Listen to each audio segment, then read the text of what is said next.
Maayong adlaw, mga binalangga, mga abyan nga Victoriasano.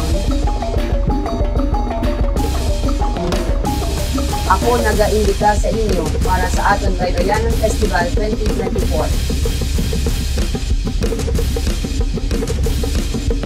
Kini nga tinuig na selebrasyon sa kamatudtuod nga testamento sang aton mabakod na kultura kag pag-ugyon sa komunidad.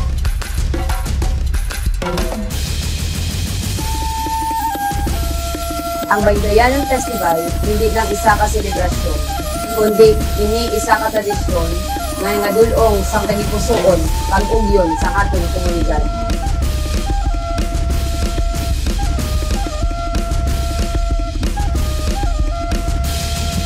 Diyon ini para sa aton nga sibraron ang aton kultura pag maghimo sang handumanan upod ang aton mga pamilya kag mga abyan.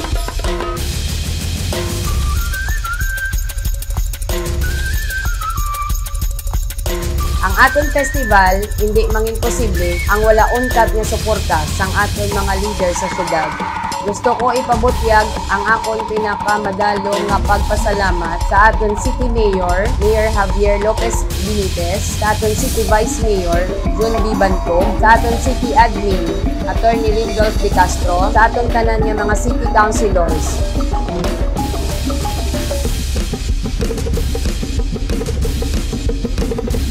Sa tanan nga barangay officials kag SK officials sang barangay 6A, sa tanan nga mga barangay workers kag sa aton nga mga zone officials kag purok presidents para sa ila padayon nga suporta kag dedikasyon sa aton komunidad.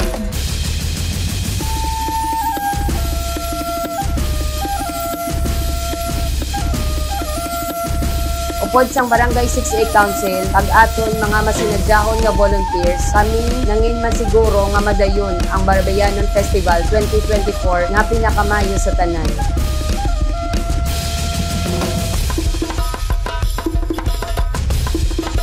Sa tanan nga aton mga Victoriasanon kag lokal na bisita, I invite you to join us in this joyous celebration. Bring your family and friends, loved ones to experience of the Baybayanon Festival. Baybayanon Festival! Madamo gid nga salamat og yun Baybayanon para sa masanag nga buwas damlag naton.